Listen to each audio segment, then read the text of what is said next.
India का scientific temperament religion के नाम पे बर्बाद हो रहा है और इस प्रोसेस में करंट रेजिम, पॉलिटिक्स और सोसाइटी सबका रोल है। करंटली ये क्राइसिस और डीप हो चुकी है। चलो बताता हूँ कैसे। साइंस और बिलीफ के बीच की लाइन ब्लर हो रही है। करंट गवर्नमेंट के रिजीम में पब्लिक डिस्कोर्स में सूडो साइंटिफिक क्लेम को ज्यादा स्पेस मिलती दिखाई देती है, जैसे एंशिएंट मिथ को मॉडर्न टेक्नोलॉजी के साथ कंपेयर करना। लीडर्स एंशिएंट मिथ को ओवर हाइप करते हैं, जैसे कि पुष्पक विमान से मॉडर्न टेक्नोलॉजी को कंपेयर करना।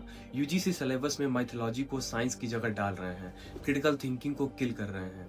एजुकेशन डिस्कोर्स में भी माइथोलॉजी और साइंस की बाउंड्रीज क्लियरली डिफाइन नहीं की जा रही, जिसका इफेक्ट क्रिटिकल थिंकिंग पर पड़ रहा है। पॉलिटिकल इकोसिस्टम में स्पेशली राइट लीनिंग नैरेटिव्स के अंडर रेशनल और क्रिटिकल वॉइसेस को दबाया जा रहा है और ये ट्रेंड हेल्दी डेमोक्रेसी के लिए वार्निंग साइन है। अब ग्राउंड रियलिटी देखो। साइंटिफिक टेम्पर पर प्रेशर क्लियरली विजिबल है।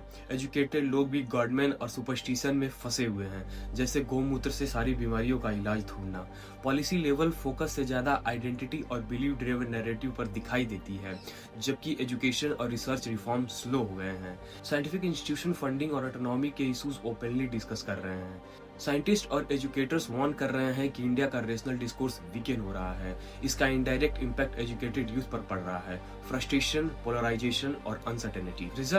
Result is extremely serious. इसका भविष्य पर बुरा असर हो रहा है, जैसे कि इनोवेशन स्लो डाउन। दुनिया आगे बढ़ेगी, हम पेस लूज कर सकते हैं। Brain drain acceleration.